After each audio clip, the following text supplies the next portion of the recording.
Well, for more on the General Assembly meeting and China at the UN, we turn to Victor Gao in Beijing.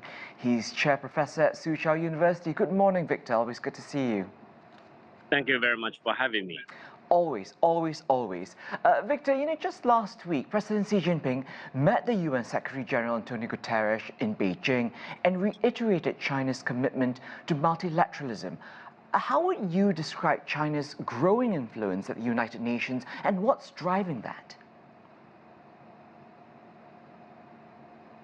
Thank you very much. China is one of the 5 permanent member states of the Security Council of the United Nations, thus having a very important veto power over major security or political issues at the United Nations. Secondly, China is the largest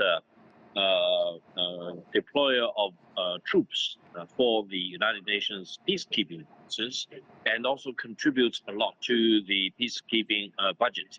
In that sense, China is really demonstrating its commitment and dedication to peacekeeping operations of the United Nations. Further, China views the United Nations at the center of the world order today, and China will always abide by the resolutions adopted by the United Nations Security Council or other constituent entities of the United Nations. And please also keep this in mind. China is the second largest contributor of funds to the United Nations, and further, because the United States has been delinquent in many of its payments to the United Nations, in terms of the real payment to the United Nations, China is now the largest contributor in terms of the real payment to the United Nations. Therefore, I think China views the United Nations as the most important international organization, and China coordinates its own foreign affairs and international relations within the framework of the United Nations family. And China is probably the most important country to have unreserved attachment to the leadership of the United Nations and coordination role played by the United Nations in major issues in the world of today. And I think China's continued support and devotion to the United Nations will continue for many years and decades to come. So a real commitment to both the mission and the vision of the United Nations. And China, Victor, has always also been a champion of the global south, pushing for equal access to all. We saw this recently with a resolution to ensure that developing nations can benefit from artificial intelligence. My question is, how important is it for a country like China to advocate for equality for all these other countries in terms of, be it tech, healthcare, the climate? Well, you just now mentioned the global south. China considers itself as a developing country, and China even declared that it will always remain as a developing country, together with all the other developing countries in the world, including what recently is being called the global south. Now, this attachment to the other developing countries is absolutely necessary and important for China, because China wants to share its own expertise and knowledge base and success stories with other developing countries so that they can also repeat what China has been doing over the past 46 years in terms of profound and complete transformation of the Chinese economy.